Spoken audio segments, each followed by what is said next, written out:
আপোনালোক ইয়ালৈ আহক আৰু ইয়াৰে প্ৰকৃতিৰ সৌন্দৰ্যবোৰ উপভোগ কৰক।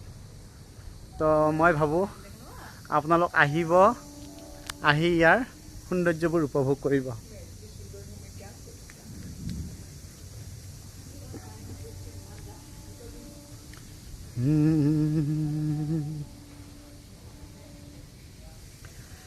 ও কলিৰ যুগত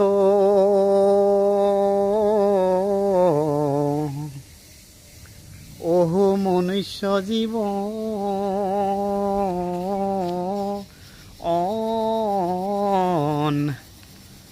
আয়ুস হৈছে অল্পমান, হত্যা হিংসা ত্যাগ কৰি ওলোৱা হবে।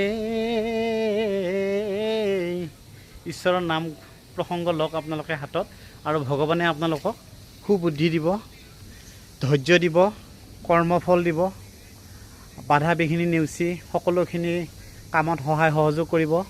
কিন্তু আপুনিও আপোনাৰ সময়খিনি, মূল্যৱান সময়খিনিৰ পৰা অকণমান সময় আপোনালোকে ভগৱানক দিব লাগিব। তেতিয়া আপোনালোকে ভগৱানে ক'ৰ পৰা ক'লৈ লৈ যায় আপোনালোকে চাবচোন। আৰু আমি নিজকে ধন্য মানুহ এইকাৰণে যে মানে ভগৱানে আমাক ইমান ধুনীয়া এটা তেওঁৰ ওচৰত আহি বহি সকলো কথা ক'ব পৰাকৈ এটা নিজাববীয়া সুকীয়া ঠাই এটা দিছে।